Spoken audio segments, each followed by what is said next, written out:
अस्सलाम वालेकुम दोस्तों, अगर आप भी अपने व्हाट्सएप का डीपी चेंज करना चाहते हैं या कोई नया डीपी लगाना चाहते हैं तो उसका तरीका बहुत सिंपल और ईजी है।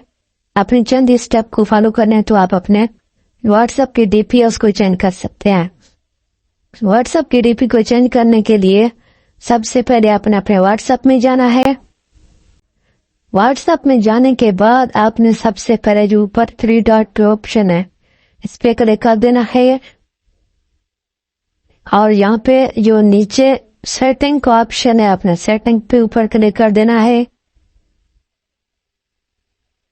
फिर यहाँ आपने जो आपका जो प्रोफाइल पिक्चर है आपने इस पे क्लिक कर देना है।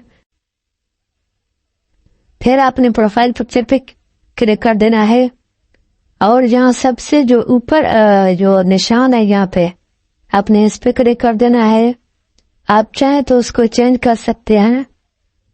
कटिंग लगाएं तो आप कैमरे का भी लगा सकते हैं। मैं इधर अपनी पिक्चर लगा देता हूँ यहाँ पे, तो आप चाहें तो इसको यहाँ पे चेंज कर सकते हैं। और यहाँ पे सबसे जो नीचे ऑप्शन है डन का, आपने इसको इधर से डन कर देना है। जो ये देखिए हमारी जो प्रोफाइल पिक्चर है वो अपडेट हो चुकी है अभी, आप ये देख सकते हैं। इस तरह से आप अपनी प्रोफाइल पिक्चर को चेंज कर सकते हैं। तो इसके साथ हमें दीजिए इजाजत। अल्लाह हाफिज।